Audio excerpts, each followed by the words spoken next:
So this presentation is related to material in modules 6 and 7 in the OLI textbook and also in the workbook. It's about the difference between an observational study and an experimental study.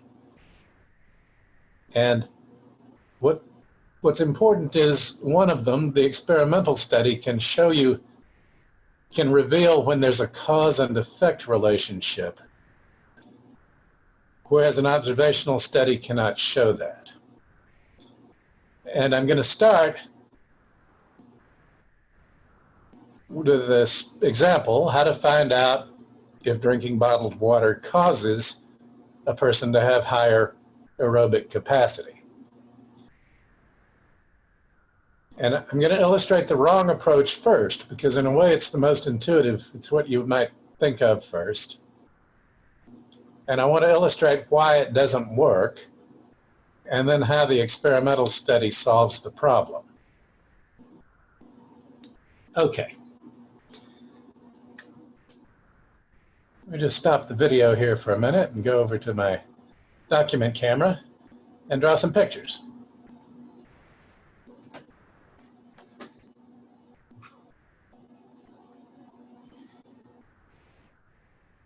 So what you might do is just go out and ask a lot of people, do you drink water, and then measure the aerobic capacity. And you might think that if you get a really good representative sample,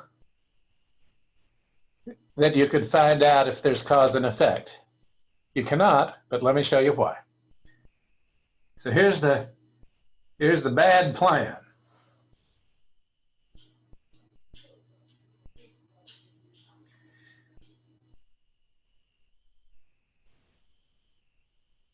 We're going to get a large sample, maybe a few hundred people.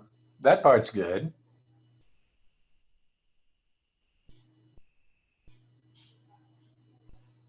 And it's going to be a simple random sample. That means not only are all the individuals in the population equally likely to be selected as part of this sample group, but any particular combination of, maybe we're getting 100 people, any combination of 100 is just as likely as any other combination of 100.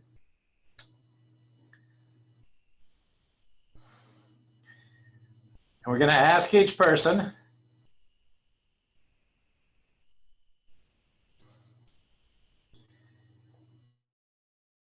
if they mostly drink just bottled water.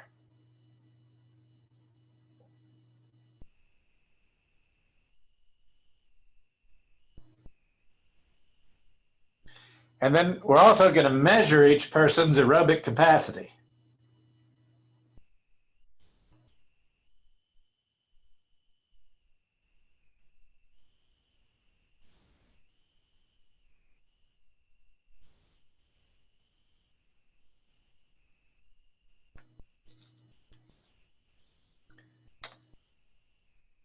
Okay, now, so we'll get a bunch of data and we're going to make a scatter plot. And so what we're thinking is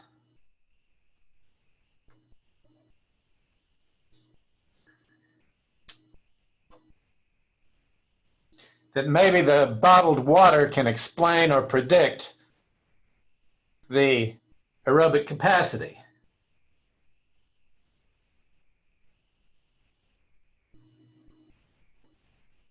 So we have this one qualitative variable, categorical, yes, no variable.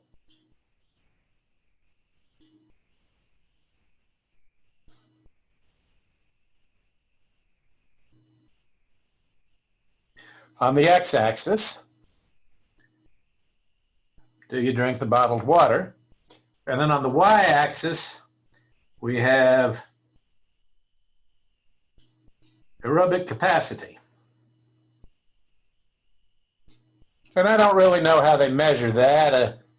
Maybe you can actually measure the oxygen level in the person's blood after a certain amount of exercise. we're going to imagine that as a continuous quantitative variable. You just get a number, and it's not always a whole number. There's fractions. And so so each person is going to be a dot here.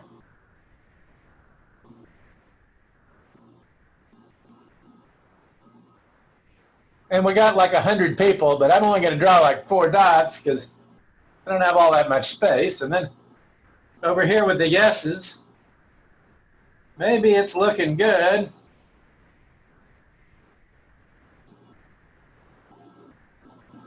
Those dots seem to be higher. And so you look at it and you think, okay, the people who drink the water, bottled water, do have higher aerobic pressure. But the question is there any cause and effect? What else could it be? Well, maybe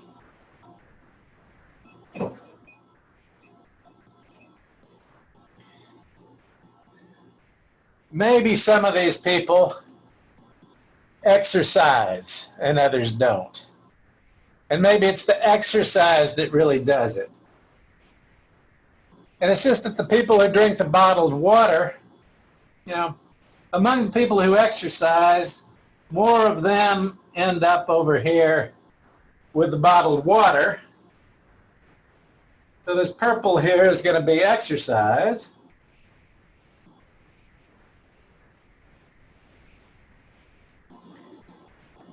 And then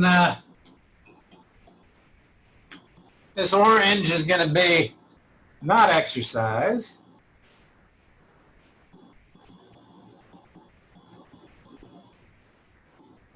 You know, and maybe there's somebody who does not exercise but drinks bottled water. There'll be a few of those. And there'll be a few people who do exercise but don't drink bottled water.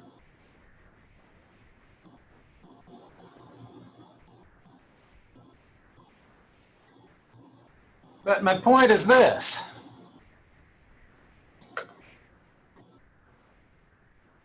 If the exercise people tend to just drink more bottled water because they care about their health more, then there are going to be a lot of them over here under the yes category. Now, their dots are higher on the graph vertically because they've got higher aerobic capacity. But it's not because of the bottled water. It's because of the exercise. So that exercise is what you call a lurking variable. It has a positive correlation with drinking bottled water, and it has a positive correlation with aerobic capacity. It actually makes people have more aerobic capacity.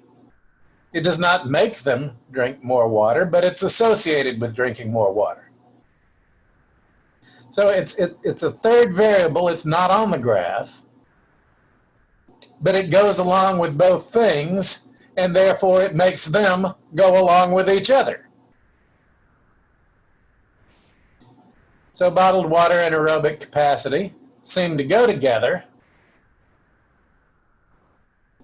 but it's only because they both go with exercise, and it's the exercise that really causes the aerobic capacity.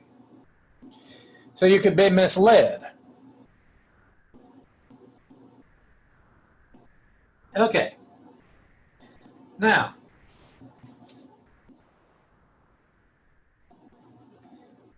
here's the right way to do it.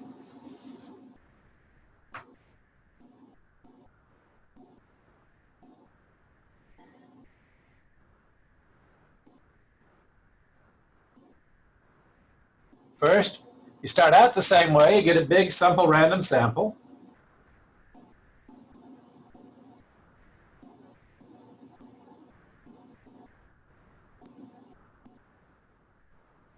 Okay.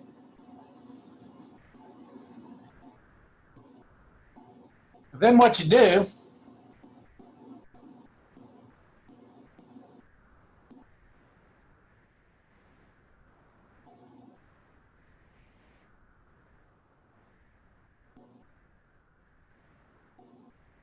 is you flip a coin for each person.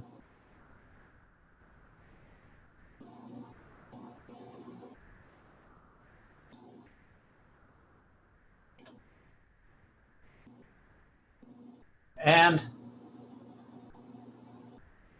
if it comes up heads,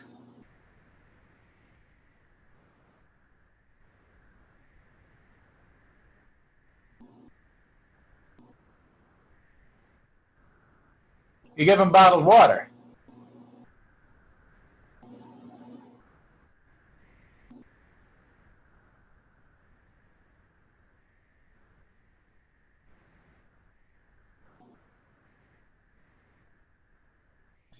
And for tails, you give them a placebo. That is plain tap water.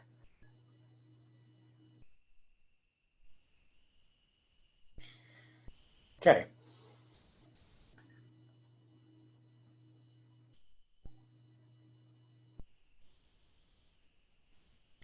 So you just flipped a coin for each person.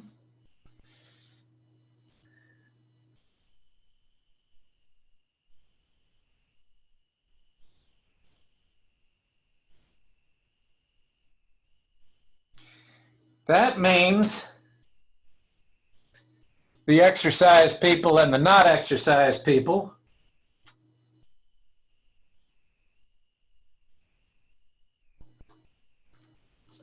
if you got like hundreds of them,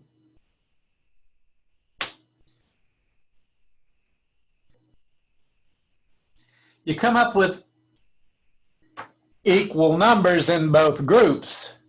If I flip a coin 100 times, I get pretty near 50 in each group. Maybe I get 48, 52 or something, you know, it might be off a little bit. It's not going to be off too much. And if that's not good enough, just flip 1,000 times instead.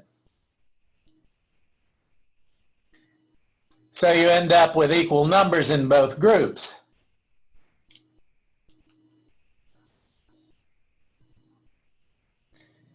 And that way, if the people who got the bottled water come up higher on their aerobic capacity, you know it's not because of exercise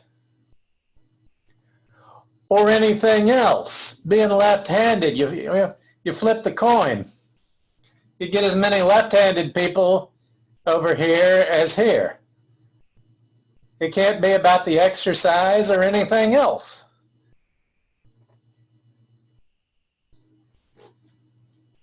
So then you know it's the bottled water that did it. It's not their own attitude because they don't even know which kind of water they're getting. And to be really airtight, the person measuring the aerobic capacity shouldn't know which treatment the person got either. So that the person doing the measurements can't be biased about it. Now what this fixes, it's about any characteristics that they bring with them before the experiment started. You know, whatever it is in their nature gets put equally into both places, and so it's not making the difference. But like during the experiment, you need to make sure that both groups get the same, you know, living conditions and everything while the experiment's going on. You don't worry that they came from the same conditions because that's been evened out by the coin toss. But, you know, best if you can keep everything else that you can possibly think of the same for both groups. But the point I'm making is about the randomization part, because that's what fixes the lurking variable problem, not only for the ones you can think of, but also for the things that you never did think of. All right, that's all for this topic.